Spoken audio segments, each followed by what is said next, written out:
Денеска во рамки на теренските посети кои што постојано ги организираме како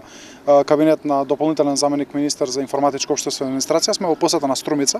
Планираме во општина Струмица да посетиме, дел планираме да посетиме представници на приватниот IT сектор, особено фокусирајќи се на компаниите кои што работат на домашниот, но и на меѓународниот пазар и вработуваат голем број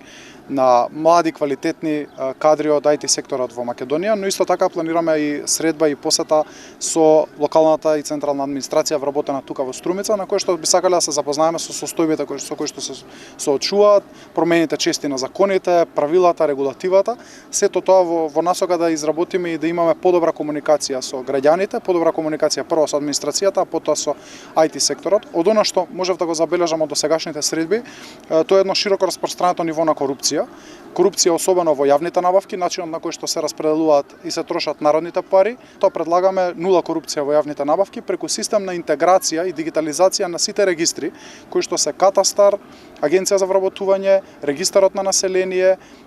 сите можни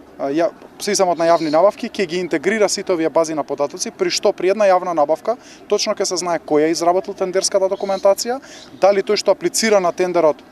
е близок или поврзан некако со оној кој што е изработил тендерската документација и дали постои некој судир на интереси. На овој начин веќе ќе се превенира постоечкиот систем, ќе превенира корупција, но во исто време ќе можеме да се бориме и со закоравената корупција, што значи ќе имаме проверка на потекло на имот на сите државни функционери, бизнис секторот, но и вклучително и граѓаните и делот од судството и администрацијата, затоа што точно ќе се знае како дали некој човек има имот, како стигнал до тој имот, колкави му се примањата и дали на легален и легитимен начин се обогатил.